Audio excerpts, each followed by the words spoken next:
first things first, COVID restrictions have been lifted, so I've got a haircut. Looking beautiful again, eh? Anyway, in video 1070, what we did was we took a hand winch and turned it into a gear train for use in things like motors and wind turbines. However, it did get me thinking about winches per se, so I bought this. This is a 12-volt car winch able to pull up to 2 tons apparently, and it cost me £60 from Amazon. It's a Sealy device, and I just think that's amazing actually, because what's in here obviously is an extraordinarily good DC motor. This is a high torque DC motor. Here clearly is a gear train, and here we've got the actual pulley itself which winds up the cable. But a DC motor and a generator are the same thing. You run a DC motor one way, it's a motor. You wind that motor, it's a generator. And of course we're always looking for really good things like this to use as generators, but the thing that really got me interested was the gearbox. So let's dismantle this and have a look at that gearbox. Okay, that's it apart. It was only held together with 2 bolts on that end there. There's the motor itself, and you can see it's got a notch in there to drive anything that we attach to it. So that motor and bearing chassis are all driven from that point there.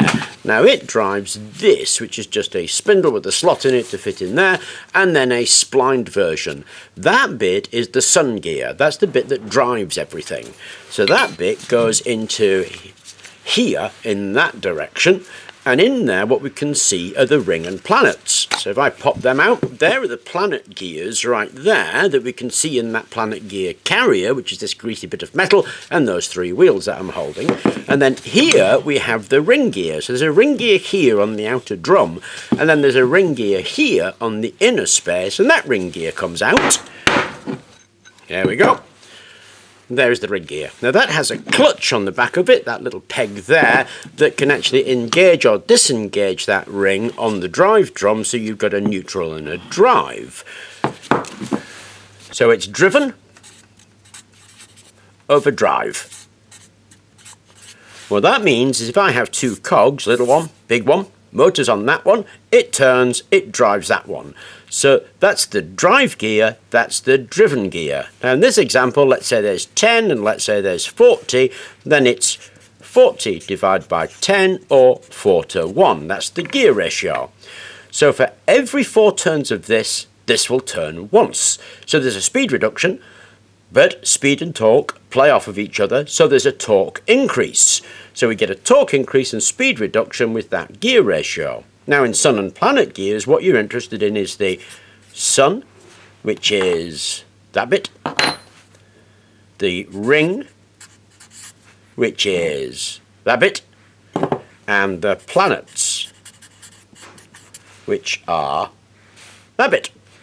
Now we count the sun, which is easy. In this case it was 6. The ring was easy, it was 66. And the planet is just the total of those 2, 72.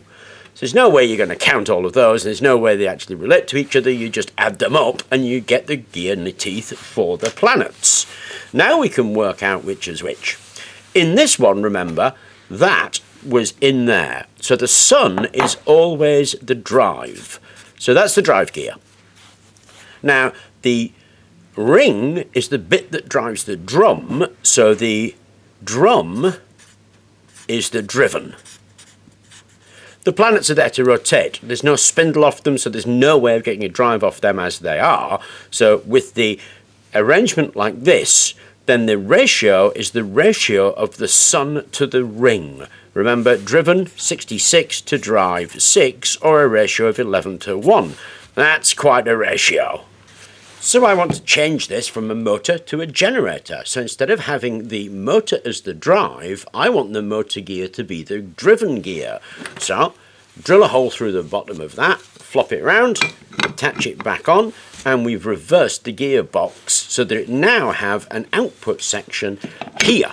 And then we can take something from the output. Obviously we have some other changes to make, but let me just bolt this together. Okay, so I've bolted it back together, and in this original gearbox what I had to do was drill a hole so that this drive shaft can go through.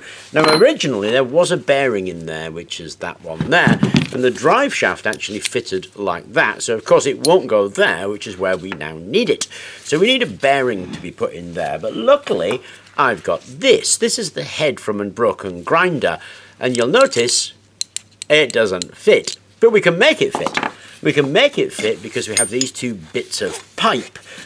This goes rather nicely and tightly in there. This will fit in there. And then that will actually go into there. And we're going to have to trim that down a bit and force it. But we'll get it in there. So what we need to do is cut some lengths off this, put one on top of the other, get that into there, and then that will slide in nicely and center to our bearing. So there's my bearing in place with its infill pipes, and I've just bolted it on with some machine screws back in the original holes. So now it'll take the axle. There we go. And that axle now is in place for the last time, and obviously we can shove that against the motor. So let's bolt that back. If you think about this, actually, there isn't that much we've done with it. All we've done is take the gearbox off and swap it round and put another bearing on it.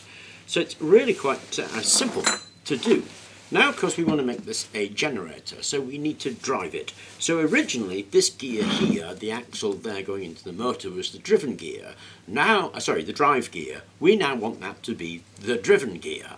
With these arrangement of gears, incidentally, this sun, planet and ring, any of these three pieces can be held, and the other two pieces become respectively the drive and the driven.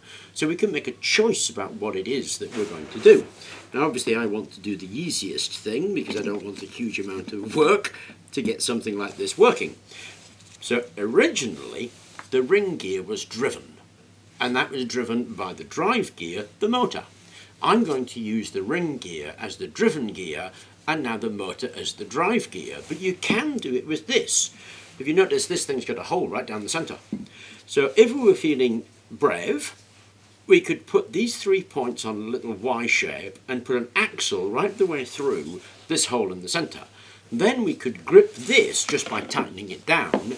That would be fixed, and that would become the drive gear and the motor the driven gear. Now equally, we can fix that and then drive this, and this would then become the drive gear. Now I think it's going to be easier to use this as the drive gear. So if we pop that back in there's a slight problem with it. So we pop that back in. Originally, when this was working and this drove from the motor, there was thrust in that direction. It's why the end of the motor, incidentally, took this thrust bearing.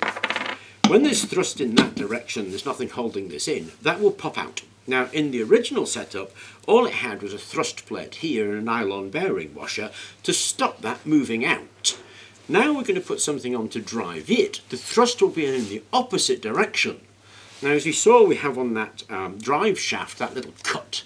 If you're worried about that, you can drill and put a pin in it, you could put a spot weld in it, something like that to hold it. I'm not just going to do anything to it, I'm just going to leave it and rely on the thrust in the reverse direction to take care of it.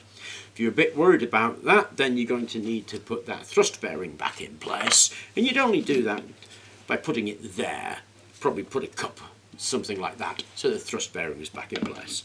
The main issue is we don't want that coming out at any stage, so we may have to do something to stop that knocking itself off in that direction, and we can do that really just by putting a plate here. If we put a plate there and another axle in there, then the stub axle that comes out past that plate will be the bit which we drive, so the bit that takes the water wheel or the propeller, and that will just become a link between the two.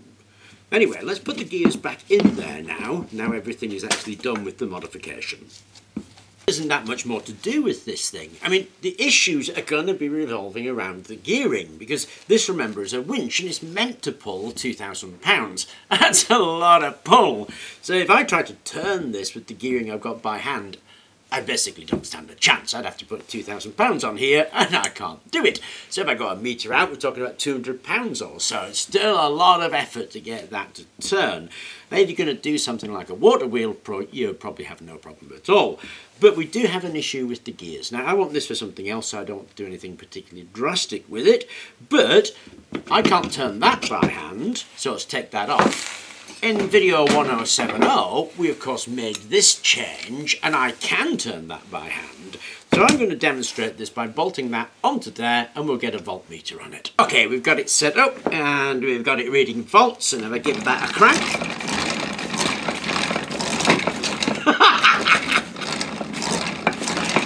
So again, about 0.7 of a volt, something like that. Let's swap it onto the amp reading.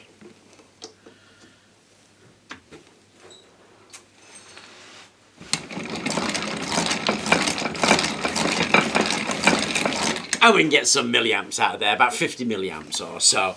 Now, granted, the gear ratio on this was a little crazy, but hey, what's life without a little bit of crazy?